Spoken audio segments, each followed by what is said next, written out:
უსაფრთხოების გამაფრთხილებელი სიგნალიზაციის ხმა იორდანიის დედაქალაქ ამანში დილიდან ისმის, ისევე როგორც ისრაელის ქალაქებსა და ირანში. ბირთვული საშიშროების აღკვეთის მოტივით ისრაელმა ირანს 13 ივნისის გამთენიისას ავიადარტყმებით შეუტია.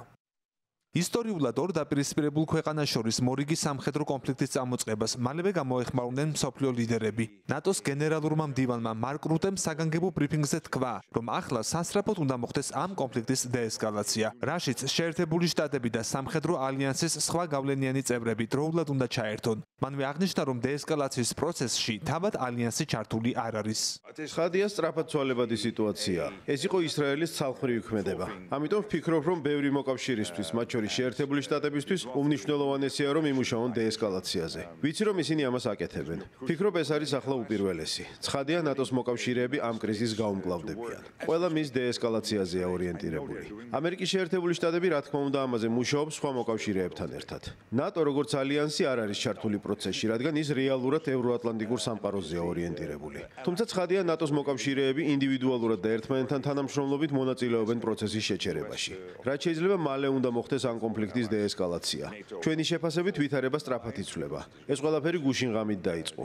რა თქმა უნდა, ამას შემდეგი ნაბიჯიც მოყვება. ამიტომ ახლა რთულია ზუსტად იმის პროგნოზირება, თუ რა მოხდება მომდევნო 24-48 საათის განმავლობაში. ატომური ენერგიის საერთაშორისო სააგენტოს გენერალურმა დირექტორმა ირანის ბირთვულ ობიექტებზე ისრაელის მიერ განხორციელებული დარტყმები ღრმად შემაშფოთებლად შეაფასა. ვენაში გამოსვლისას რაფაელ გროსიმ განაცხადა, რომ ამას შესაძლოა სერიოზული შედეგები მოხვდეს. მომხდარი ღრმად შემაშფოთებელია. მე არაერთხელ განვაცხადე, რომ ბირთვულ ობიექტებზე თავდასხმა არასდროს არ უნდა მოხდეს კონტექსტისა და გარემოებების მიუხედავად, რადგან ამან შეიძლება ზიანი მიაყენოს როგორც ადამიანებს, ასევე გარემოს. ასეთ თავდასხმებს სერიოზული შედეგები მოჰყვება ბირთვული უსაფრთხოების მხრივ, როგორც რეგიონული, ისე საერთაშორისო მასშტაბით. ყველა მხარეს მოვუწოდებ მაქსიმალური თავშეკავებისკენ, რათა თავიდან იქნა საცილებული შემდგომი ესკალაცია. კიდევ ერთხელ ვიმეორებ, რომ ნებისმიერი სამხედრო ქმედება, რომელიც საფრთხეს უქმნის ბირთვული ობიექტების უსაფრთხოებას სერიოზულ შედეგებს გამოიწვევს ირანელი ხალხისთვის, რეგიონისა და მთელი მსოფლიოსთვის. ამერიკის შეერთებული შტატების პრეზიდენტმა დონალდ ტრამპმა განცხადება სოციალურ პლატფორმა Truth Social-ზე გამოაქვეყნა. აღნიშნა, რომ მან ირანს შეთანხმების შანსი მისცა, თუმცა ეს შანსი ხელიდან გაუშვეს. მე ირანს შეთანხმების მიღწევის შანსი მივეცი. ვუთხარი, უბრალოდ გააკეთეთ ეს, მაგრამ არ აქვს მნიშვნელობა, რამდენად ძლიერ შეეცადნენ. არ აქვს მნიშვნელობა, რამდენად ახლოს იყვნენ. უბრალოდ ვერ შეძლეს ამის გაკეთება. ვუთხარი მათ, რომ ეს გაცილებით უარესი იქნებოდა, ვიდრე ყველაფერი, რაც აქამდე იცოდნენ. ელოდნენ ან მათთვის უთქვამთ. ვუთხარი, რომ შეერთებული შტატები მსოფლიოში საუკეთესო და ყველაზე ლეტალურ სამხედრო აღჭურვილობას აწარმოებს და რომ ისრაელს ბევრი მათგანი აქვს და კიდევ მეტი ექნება. და მათ იციან, როგორ გამოიყენონ ის. ზოგიერთი ირანელი მკაცრად და გაბედულად საუბრობდა, მაგრამ არ იცოდნენ რა მოხდებოდა. ახლა ყველა მკვდარია. ისრაელის სამხედრო ქმედებას ეხმაურებიან ლიდერები ევროკავშირის სტრუქტურებიდან. პლატფორმა X-ზე განცხადებები გამოაქვეყნეს ევროკომისიის პრეზიდენტმა ურსულა ფონ დერ ლაიენმა და ევროკავშირის უმაღლესმა წარმომადგენელმა საგარეო საქმეთა და უსაფრთხოების პოლიტიკის საკითხებში კაია კალასმა. ახლო აღმოსავლეთიდან მიღებული ცნობები ღრმად საგანგაშოა. ევროპა მოუწოდებს ყველა მხარეს გამოიჩინონ მაქსიმალური თავშეკავება. დაუყოვნებლივ შეამცირონ ვითარების ესკალაცია და თავი შეიკავონ შურისძიებისგან. რეგიონის სტაბილურობისა და გლობალური უსაფრთხოების მიზნით დიპლომატიური გადაწყვეტა ახლა უფრო საჭიროა ვიდრე ოდესმე.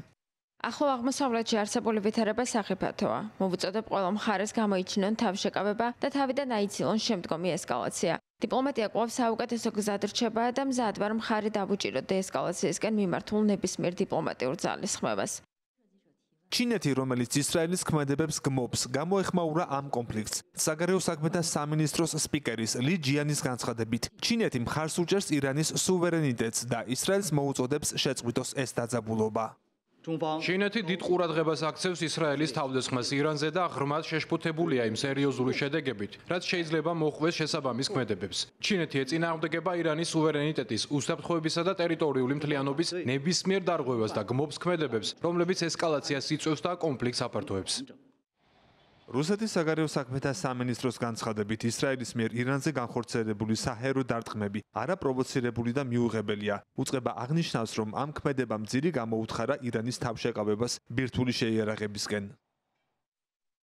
გაეროს სუვერენული წევრი სახელმწიფოს მისი მოქალაქეების მძინარე მშვიდობიანი ქალაქებისა და ბირთვულ ენერგეტიკული ინფრასტრუქტურის ობიექტების წინააღმდეგ არაპროვოცირებული სამხედრო დარტყმები კატეგორიულად მიუღებელია. ირანზე განხორციელებულმა დარტყმებმა ძირი გამოუთხარა ირანის ბირთვული პროგრამის გარშემო კონფრონტაციის შემცირებისკენ მიმართულ მრავალმხრივ ძალისხმევას. ირანის მუქარის შესაბამისად ისრაელში საპასუხო შეტევისთვის ემზადებიან. თუმცა რა იქნება პასუხი და რამდენად გავლენიანი იქნება მსოფლიო ლიდერების მოწოდებები ამ წინასაომარ კონფლიქტზე ჯერ უცნობია.